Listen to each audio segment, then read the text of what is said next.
माझ्या महाराष्ट्र स्वामी कुलदैवत आई तुळजाभवानी, जिचे चरणाची धूळ कुंकाची करंडक धरावी अशा राजमाता राष्ट्रमाता माता जिजाऊ. शेतकऱ्याच्या मिरचीच्या देठाला हात लावू नका, शेतकऱ्याच्या मिरचीच्या देठाला हात लावू नका, नाहीतर तुमचे हात तुमच्या धडापासून वेळ केले जातील अशी शिवगर्जना करणारे छत्रपती शिवाजी महाराज. सिंहाची जबडत घालून हात, सिंहाची जबडत घालून हात, मोडील दात जात मराठी असे छत्रपती संभाजी महाराज. शिव तुझे नाव ठेविले पवित्र, शिव तुझे नाव ठेविले पवित्र असे आमच्या अभंगातील शिवाजी महाराजांची महत्त्व स्पष्ट करणारे जगद्गुरु तुकाराम महाराज.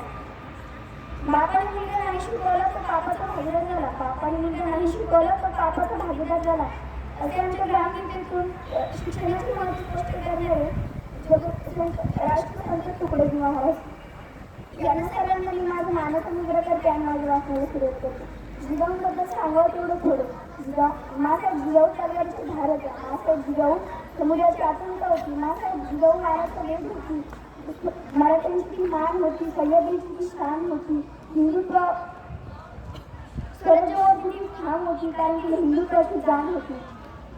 आम्ही मराठी सरदार तलवारांची राणी, आम्ही मराठी सरदार तलवारांची राणी, भल्या भल्यांनी भरले घरात आमचं पाणी. कलियुगी औरंगजेबाची हृदयावर छाप, कलियुगी औरंगजेबाची हृदयावर छाप, कारण जन्माला आला होता मुघलांचा तो बाप, मुघलांचा तो बाप. कुठल्याही बाप होत असताना कुठल्याही इच्छा होतच असते की आपण आराम करावा, पण मासाहेबांचं असं काहीच नव्हतं. मासाहेबांना वाटायचं आपण तलवारबाजी करू, मासाहेबांना वाटायचं आपण घोडेस्वार करू, मासाहेबांना वाटायचं आपण दानपट्टा चालू, मासाहेबांना वाटायचं आपण एकुलती एक मायाची घरापासून वेगळी करू. असे होते त्यावेळेचे संस्कार आणि असं होतं त्यावेळेचे जिजाऊ. आणि आजचे जिजाऊ सांगावं तेवढं थोडं डॉक्टरकडे चक्र मारू मारू मारू मारू तिथे चपल्या दिसतात आणि नवऱ्याने विचारावं का गं तुला डोहायला लागले तुझ्यासाठी काय आणू. आजचे जिजाऊ मला ना घरात बसून बसून खूप बोर होते, माझ्यासाठी एक सुंदर मोठा कलर टी आला मग आपण घेऊन येतो वरचं कलर टी. आणि तिथं चालू होतं मग घरात बसले बसले लाजरे झाले की फिरवती रंगला आता काही ते म्हणून निघले माझ्या नवरे फिरवतो ना ऐकताच उठी होते.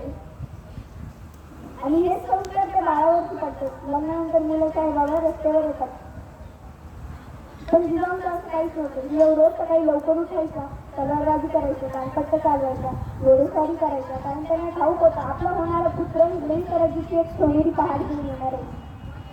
जी सोनेरी पहाड आली, पुत्र जिजाऊंना झाला, पुत्र महाराष्ट्राला झाला, पुत्र सह्याद्रीला झाला. सुलतानांना तुमचा पाय जन्माला आला, तुमच्या आणि तुमच्या मत्सर रक्तांची जी पार करण्यासाठी कृष्ण जन्माला आला. शेवटी जाता जाता एवढंच नाही की आले किती गेले किती उडून गेलं घराला, आले किती गेले किती उडून गेलं घराला, संपणार नाही आणि संपला नाही माझी जिजाऊंच्या दराला. राग झोपला म्हणून त्याच्या वाटेला जाऊ नका, राग झोपला म्हणून त्याच्या वाटेला जाऊ नका, आणि आलाच कुणी आडवं तर त्याच्या वाटेला जाऊन त्याची वाट लावल्याशिवाय माझे म्हणा की जे जिजाऊ